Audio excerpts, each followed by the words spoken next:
الحمد لله رب العالمين، الصلاة والسلام على سيد الأنبياء والمرسلين، أما بعد فأعوذ بالله من الشيطان الرجيم، بسم الله الرحمن الرحيم. قال الله تبارك وتعالى في القرآن المجيد والفرقان الحميد: والضحى والليل إذا سجى، صدق الله مولانا العظيم، وبلغنا رسوله النبي الكريم الأمين، ونحن على ذلك لمن الشاهدين والشاكرين، والحمد لله رب العالمين. فقد قال الله تبارك وتعالى في شان حبيبه: إن الله وملائكته يصلون على النبي يا أيها الذين آمنوا صلوا عليه وسلموا تسليما. اللهم صل على سيدنا ومولانا محمد وعلى آل سيدنا وأصحاب سيدنا ومولانا محمد وبارك وسلم عليه. الصلاة والسلام عليك يا سيدي يا رسول الله، وعلى آلك وأصحابك يا سيدي يا حبيب الله. حمد و صلاۃ کے بعد واجب احترام بزرگوں، دوستوں، بھائیو، السلام علیکم ورحمۃ اللہ وبرکاتہ. قرآن مجید سورۃ الضحیٰ کی ابتدائی دو آیات آپ کے سامنے پڑھی. اللہ تبارک و تعالی سے دعا ہے کہ مجھے ان آیات مبارکہ کا مفہوم صحیح معلوم میں بیان کرنے کی توفیق نصیب فرمائے، اور ہم سب کو سن کر سمجھنے، اس پر عمل پیرا ہونے کی توفیق نصیب فرمائے. جو آیات مقدسہ آپ کے سامنے پڑھی ہیں، ان کا لفظی ترجمہ تو یہ ہے کہ والضحیٰ، چاشت کے وقت کی قسم، واللیل اذا سجا، اور رات کے وقت کی قسم جب وہ چھا جائے. علماء کرام، مفسرین کرام نے اس کے اور بھی معنی بیان کیے ہیں. علامہ مفتی اسماعیل نعانی صاحب کے خطاب میں آپ نے سنا تھا، تفسیر عزیزی کے حوالے سے انہوں نے بتایا کہ والضحیٰ کا ایک معنی ہے محبوب کے چہرہ انور کی قسم، واللیل اذا سجا، آپ کی سیاہ زلفوں کی قسم. اسی طرح امام راضی علیہ الرحمہ نے ایک معنی اور لکھا ہے والضحیٰ، کہ اس سے مراد نبی کریم صلی اللہ تعالی علیہ وآلہ وسلم کے جو اہل بیت ہیں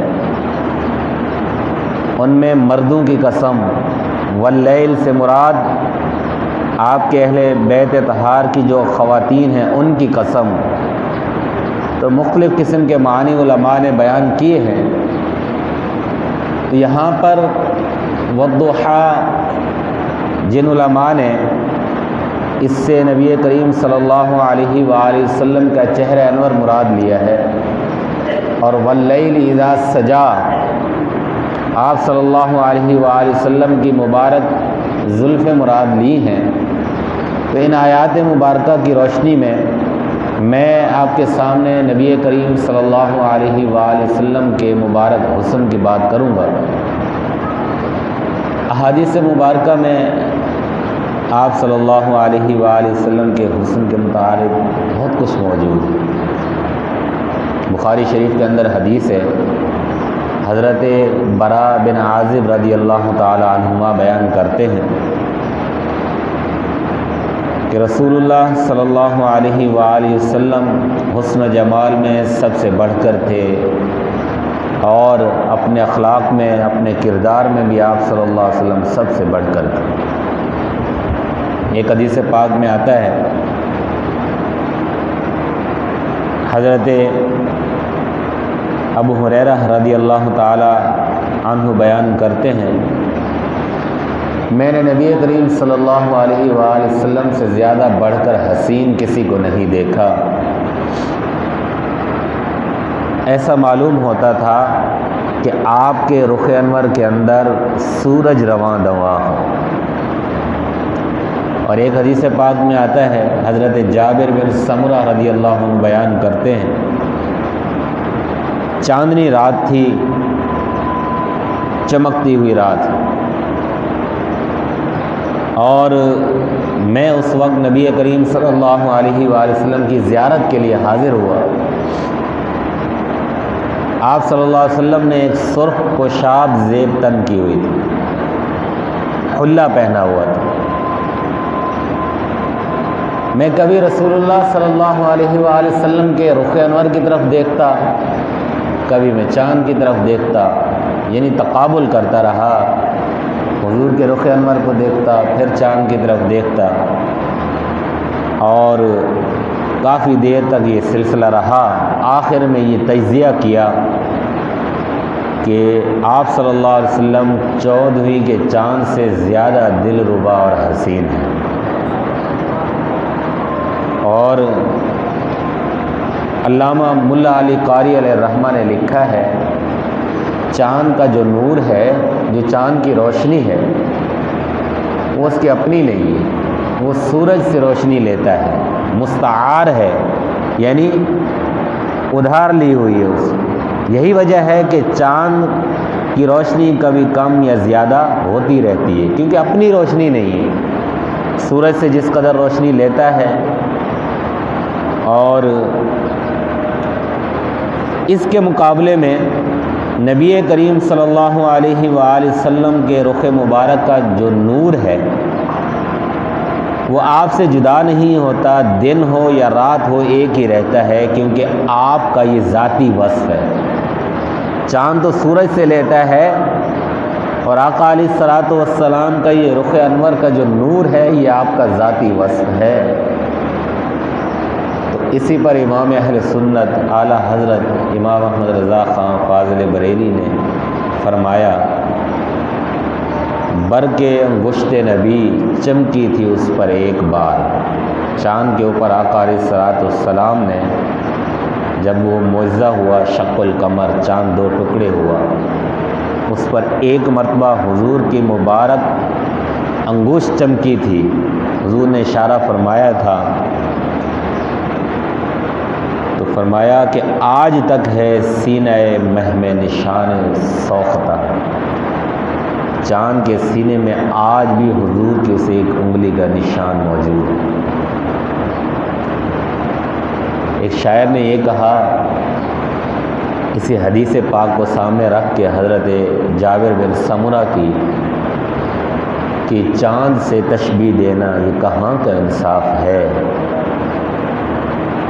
چاند سے تشبیہ دینا یہ کہاں کا انصاف ہے، اس کے چہرے پہ داغ ہے، آقا کا چہرہ صاف ہے۔ نبی کریم صلی اللہ علیہ وسلم کا یہ حسن تھا، صحابہ کرام اس کو بیان کرتے تھے، اللہ تعالیٰ نے قرآن میں بیان فرمایا۔ اور اسی طریقے سے ایک حدیث میں آتا ہے، حضرت کعب بن مالک بیان کرتے ہیں، جب نبی کریم صلی اللہ علیہ وسلم کسی بات پر خوش ہوتے تھے، آپ کا چہرہ انور سے نور کی شعائیں پھوٹتی ہوئی ہمیں محسوس ہوتی تھی، ایسا معلوم ہوتا تھا جیسے آپ کا چہرہ چاند کا ٹکڑا ہو۔ اور ایک حدیث پاک میں آتا ہے کہ حضرت ربیع بنت معوذ بیان کرتے ہیں، حضرت ابو عبیدہ کہتے ہیں کہ میں نے حضرت ربیع بنت معوذ سے کہا، رسول اللہ صلی اللہ علیہ وسلم کا مبارک حلیہ بیان کرو، تو انہوں نے فرمایا، اے میرے بیٹے، اگر تو ان کی زیارت کرتا، یعنی آقا علیہ الصلوۃ والسلام کی، تو یوں کہنے پر مجبور ہو جاتا گویا کہ میں ایک طلوع ہوتے ہوئے سورج کی زیارت کر رہا ہوں۔ اور ایک حدیث پاک میں آتا ہے، حضرت عائشہ صدیقہ رضی اللہ تعالیٰ عنہ بیان کرتی ہیں نبی کریم صلی اللہ علیہ وآلہ وسلم سب سے بڑھ کر حسین تھے اور خوش منظر تھے۔ آپ کے چہرہ انور کی جو بھی زیارت کرتا تو آپ کی توصیف و ثنا کرتا اور آپ کے چہرے کو چاند کے ساتھ تشبیہ دیتا، اور آپ صلی اللہ علیہ وسلم کے رخ انور پر پسینے کے جو قطرے ہوتے تھے یوں معلوم ہوتا تھا جیسے موتی۔ ابو اسحاق ہمدانی کہتے ہیں حج کے موقع پر میری ایک صحابیہ سے ملاقات ہوئی۔ میں نے کہا مجھے نبی کریم صلی اللہ علیہ وسلم کے بارے میں بتائیں، تو انہوں نے فرمایا کہ آپ صلی اللہ علیہ وسلم 14ویں کے چاند سے زیادہ حسین و جمیل تھے۔ میری نگاہوں نے نہ اس سے پہلے کوئی آپ جیسا حسین دیکھا نہ اس کے بعد کوئی دیکھا۔ یہ ساری احادیث مبارکہ کی کتابوں سے جو احادیثیں ہیں میں نے آپ کے سامنے پیش کی ہیں۔ جب نبی کریم صلی اللہ علیہ وآلہ وسلم علیل تھے، آخری ایام میں جب آپ بیمار تھے، حضرت ابو بکر صدیق رضی اللہ تعالی عنہ کی اقتداء میں لوگ نمازیں پڑھتے تھے۔ تو حضرت انس کہتے ہیں کہ ہم ان دنوں میں نبی کریم صلی اللہ علیہ وآلہ وسلم کی اقتداء میں نماز پڑھتے تھے۔ اچانک نبی کریم صلی اللہ علیہ وسلم نے اپنے مبارک حجرے سے پردہ اٹھایا اور ہم غلاموں کو اپنا دیدار کرایا، تو ہمیں ایسا معلوم ہوا گویا آپ کا چہرہ جو ہے قرآن مجید کا ایک ورق ہے۔ علامہ نووی لکھتے ہیں کہ قرآن مجید اللہ تعالیٰ کا کلام ہے، اور اللہ کا کلام ہونے کی وجہ سے دیگر جتنے بھی کلام ہیں سب پر اس کو فوقیت ہے۔ تو جس طرح قرآن مجید اللہ کا کلام ہونے کی وجہ سے دیگر کلاموں پر فوقیت رکھتا ہے، اس طرح نبی کریم صلی اللہ علیہ وآلہ وسلم اپنے حسن و جمال میں اور اپنے چہرہ انور کی نظافت اور پاکیزگی میں یکتا اور تنہا ہیں، آپ جیسا چہرہ کسی کا نہیں۔ علامہ اقبال نے کہا تھا رخ مصطفیٰ ہے وہ آئینہ کہ اب ایسا دوسرا آئینہ، نہ ہماری بزم خیال میں نہ دکان آئینہ ساز میں۔ یعنی وہ فرماتے ہیں کہ آقا علیہ الصلوۃ والسلام کا جو رخ انور ہے ایک ایسا آئینہ ہے کہ اس جیسا دوسرا آئینہ نہ ہمارے خیال میں ہے اور نہ کسی آئینے کی دکان پر ایسا آئینہ آپ کو ملے گا۔ سب شعراء نے اپنے اپنے انداز سے نبی کریم صلی اللہ علیہ وسلم کے حسن و جمال کو بیان کیا ہے، اور امام اہل سنت نے بھی آپ کے رخ انور کو بیان کیا ہے کلام الہی میں شمس و ضحیٰ۔ اسی طریقے سے آپ نے فرمایا کہ کاف گیسو ہا دہن یا ابرو آنکھیں عین صاد۔ قرآن مجید میں سورہ مریم کے اندر پہلا لفظ ہے کاف ہا یا عین صاد، حروف مقطعات میں سے ہے۔ تو امام اہل سنت نے فرمایا اس میں آقا علیہ الصلوۃ والسلام کے حسن جمال کو بیان کیا گیا ہے۔ کاف گیسو یعنی کاف سے مراد آپ کی مبارک زلفیں ہیں، ہا دہن ہا سے مراد آپ کی مبارک زبان ہے، کیونکہ ہا گول ہوتی ہے تو انسان کا جو چہرہ ہوتا ہے اس کا جو منہ ہوتا ہے۔ اسی طریقے سے یا ابرو آنکھیں، یا سے مراد ابرو اور آنکھیں، عین صاد، کاف ہا یا عین صاد، ان کا ہے چہرہ نور کا۔ امام اہل سنت نے آپ نے نبی کریم صلی اللہ علیہ وآلہ وسلم کے چہرہ انور کا ذکر فرمایا، اور میں نے آپ کو ایک شعر سنایا کہ آپ نے فرمایا حسن یوسف پہ کٹی مصر میں انگشت زنا، سر کٹاتے ہیں تیرے نام پہ مردان عرب۔ یا رسول اللہ، حضرت یوسف علیہ السلام کے حسن پر مصر کی عورتوں نے انگلیاں کٹائی تھی، ان کے حسن پر، مگر آپ کا حسن تو اپنی جگہ، آپ کا مبارک نام ہی ایسا ہے، اس پر لوگ اپنی جان نچھاور کرنے کو قربان ہو جاتے ہیں، تیار ہو جاتے ہیں۔ ایک حدیث پاک میں یہ بھی آتا ہے، حضرت عبداللہ بن سلام جو تھے، جب اسلام قبول نہیں کیا تھا تو یہودیوں کے بہت بڑے علماء میں تھے، آپ نے تورات کا مطالعہ کیا ہوا تھا، اس میں نبی کریم صلی اللہ علیہ وآلہ وسلم کی صفات آپ نے پڑھی ہوئی تھی کہ حضور کا چہرہ کیسا ہوگا، حضور کا انداز بیان کیسا ہوگا، اور آقا علیہ الصلوۃ والسلام کی جو شان تھی وہ ساری آپ نے تورات میں پڑھ چکے تھے۔ کہتے ہیں کہ اسلام قبول کرنے کا واقعہ بیان کیا، کہتے ہیں جب رسول اللہ صلی اللہ علیہ وسلم مدینہ منورہ تشریف لائے تو میں آپ کی تشریف آوری کی خبر سنتے ہی آپ کو دیکھنے کے لیے حاضر ہوا۔ میری نگاہ جو ہی آپ کے چہرہ انور پر پڑی تو میں نے جان لیا کہ ایسا دلکش اور دلربا چہرہ کسی جھوٹے کا نہیں ہو سکتا، آپ نے جو دعویٰ نبوت کیا ہے تو آپ اس میں سچے ہیں۔ ایک روایت میں آتا ہے، حضرت حارث بیان کرتے ہیں، مینا یا عرفات کے مقام پر میں نبی کریم صلی اللہ علیہ وآلہ وسلم کی زیارت کے لیے آیا، اور بھی لوگ بہت سارے گروہ در گروہ آ رہے تھے۔ کہتے ہیں کہ میں نے دیکھا ایک دیہاتی جب نبی کریم صلی اللہ علیہ وسلم کے رخ انور کی زیارت کرتا تو وہ کہنے لگا یہ بڑا ہی برکت والا چہرہ ہے، یہ بڑا ہی مبارک چہرہ ہے۔ اور ایک روایت میں یہ بھی آتا ہے، حضرت کہ طارق بن عبداللہ بیان کرتے ہیں، ہمارا ایک قافلہ تھا کہ اس نے مدینے کے قریب اپنا پڑاؤ ڈالا، اس لشکر نے، ہم سارے لوگ بیٹھے ہوئے تھے کہ ہمارے اس قافلے میں نبی کریم صلی اللہ علیہ وآلہ وسلم تشریف لائے۔ اس وقت ہم آپ کو جانتے نہیں تھے، ہم نے آپ کو دیکھا ہوا نہیں تھا، آپ تشریف لائے تو ہمارے پاس ایک سرخ اونٹ تھا۔ حضور نے ہم سے پوچھا یہ بتاؤ یہ اونٹ فروخت کرو گے، بیچو گے؟ ہم نے عرض کی جی ہاں بیچیں گے۔ فرمایا کتنے کا؟ ہم نے اس کی قیمت بتائی اور آپ نے رضامندی کا اظہار کیا۔ آپ نے فرمایا ٹھیک ہے۔ آپ نے فرمایا اونٹ مجھے دے دو، میں لے کر جا رہا ہوں، اس کی قیمت میں بھجوا دیتا ہوں۔ انہوں نے ٹھیک ہے آپ لے جائیں، جانتے نہیں تھے کہ رسول اللہ صلی اللہ علیہ وسلم ہے۔ دے دیا۔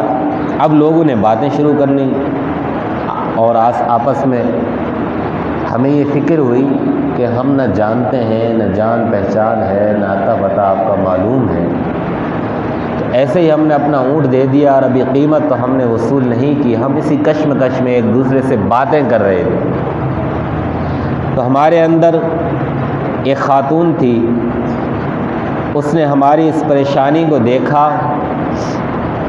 تو وہ کہنے لگی پریشان نہ ہو، ایک دوسرے کو ملامت نہ کرو، بے شک میں نے اس شخص کا چہرہ دیکھا ہے اور یقین سے کہہ سکتی ہوں کہ یہ تمہیں ہرگز رسوا نہیں کرے گا، یہ تمہارے ساتھ دھوکہ نہیں کرے گا،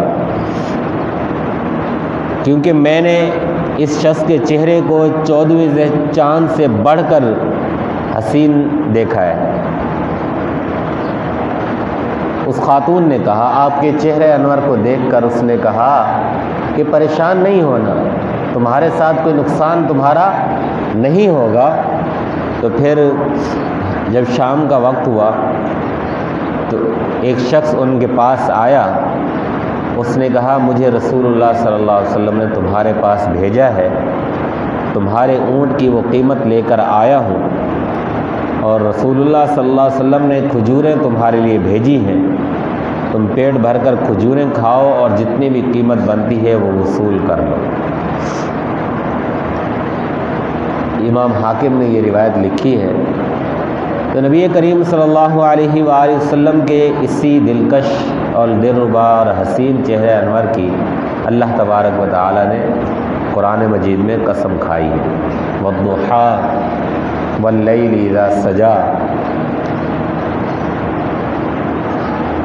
امام اہل سنت فرماتے ہیں، ہے کلام الہی میں شمس الضحیٰ، تیرے چہرے نور فضا کی قسم، قسم شب تار میں راز یہ تھا کہ حبیب کی زلف دوتا کی قسم۔ رات کی جو تاریکی ہوتی ہے اس میں راز یہ ہے کہ اللہ تبارک و تعالیٰ نے اپنے حبیب کی مبارک زلفوں کی قسم کھائی۔ قرآن مجید میں ایک مقام پر سورہ نور کی آیت نمبر 35 میں آتا ہے، اللہ نور السماوات والارض، اللہ آسمانوں اور زمینوں کا نور ہے۔ پھر آگے مثل نورہ کمشکات فیہا مصباح۔ تو یہاں پر اس آیت مبارکہ کی تفسیر میں امام رازی علیہ الرحمہ لکھتے ہیں کہ اس آیت میں مشکات یعنی جو چراغ ہوتا ہے اس سے مراد نبی کریم صلی اللہ علیہ وسلم کا سینہ انور ہے۔ الزجاجہ اس سے مراد ہے آپ کا دل، اور مصباح سے مراد دین کے اصول اور فروع کا وہ علم ہے جو آقا علیہ الصلوۃ والسلام کے دل میں ہے۔ اور پھر آگے آتا ہے شجرہ طیبہ، شجرہ مبارکہ، فرمایا اس سے مراد حضرت ابراہیم علیہ السلام ہیں، کیونکہ آپ صلی اللہ علیہ وآلہ وسلم حضرت ابراہیم کی اولاد میں سے ہیں۔ تو یہ سارا کچھ بیان کرنے کے بعد یہ سارا کچھ نبی کریم صلی اللہ علیہ وسلم کا جو رخ انور ہے اس کو بتایا کہ سورہ النور کے اندر بھی اللہ نے مختلف طریقے سے بیان کیا ہے کہ آپ کا دل مراد ہے، آپ کا سینہ مراد ہے۔ تو امام اہل سنت اعلیٰ حضرت نے فرمایا، شمع دل، مشکات تن، سینہ زجاجہ نور کا، تیری صورت کے لیے آیا ہے سورہ نور کا۔ سورۃ النور کے اندر آقا علیہ الصلوۃ والسلام کی صورت کو بیان کیا گیا ہے، اور یہ آیت میں نے آپ کے سامنے جو پڑھی تو سورۃ ضحیٰ ہے، سورۃ النور ہے۔ اللہ تبارک و تعالیٰ نے اپنے حبیب کی قسمیں کھائی ہیں۔ قرآن مجید نے ایک مقام پر فرمایا، لا اقسم بہذا البلد، شہر مکہ کی اللہ نے قسم کھائی۔ والطور، پہاڑ طور کی اللہ نے قسم کھائی۔ والنجم، ستاروں کی اللہ نے قسم کھائی۔ والشمس، سورج کی اللہ نے قسم کھائی۔ والقمر، چاند کی اللہ نے قسمیں کھائی ہیں۔ تو کیا مطلب ہے کہ ان سب چیزوں کی عظمت کو اللہ تبارک و تعالی نے بیان کیا ہے۔ اب یہاں پر لا اقسم بہذا البلد کے بعد فرمایا وانت حل بہذا البلد، مکہ کی اللہ نے قسم اس لیے کھائی، فرمایا کہ وانت حل بہذا البلد، محبوب اس لیے کہ اس شہر مکہ میں آپ رہتے ہیں۔ علماء نے لکھا ہے کہ مکہ کے اندر بیت اللہ شریف ہے، صفا مروہ ہے، اور بہت ساری اللہ کی نشانیاں ہیں۔ اللہ کے بہت سارے انبیاء کرام علیہ السلام وہاں پر ہیں، اور اللہ تبارک و تعالی نے ان سب چیزوں کی قسم، مکہ کی قسم کس لیے کھائی؟ فرمایا محبوب آپ اس شہر میں مقیم ہیں۔ تو جس جگہ پر اللہ کے حبیب مقیم ہوں اللہ تبارک و تعالی اس شہر کی قسم کھاتا ہے، یہ بھی آپ کی تعریف ہے۔ اور آپ صلی اللہ علیہ وسلم کے میلاد کے اندر انہی چیزوں کا بیان ہوتا ہے، آپ کا بچپن، آپ کی جوانی، اور آپ کے اخلاق کے کریمانہ، آپ کے اوصاف کا بیان کیا جاتا ہے۔ تو یہ سورہ نور کے اندر میں نے آپ کو بتایا، سورۃ الضحیٰ کے اندر میں نے آپ کو بتایا۔ تو انشاءاللہ العزیز یہ پورا مہینہ آقا علیہ الصلوۃ والسلام کا میلاد کا چلتا رہے گا، اور حدیث پاک ہو جو ہم بیان کرتے ہیں وہ بھی حضور کا میلاد ہی ہوتا ہے، حضور کا فرمان ہوتا ہے، حضور نے کیا کیا، حضور نے کیا فرمایا، کس سے منع کیا۔ تو یہ میلاد کا جو سلسلہ ہوتا ہے ہمارا، یہ پورا سال چلتا ہے۔ حضور کی حدیثیں ایسا نہیں ہے کہ ہم ربیع الاول میں بیان کرتے ہیں آگے پیچھے نہیں کرتے ہیں۔ تو انشاءاللہ العزیز اگلے جمعے کے اندر بھی بیان ہوگا میلاد کا۔ اللہ تبارک و تعالی جو کچھ بیان کیا ہے اسے اپنے بارگاہ میں قبول و منظور فرمائے۔ وآخر دعوانا الحمدللہ رب العالمین۔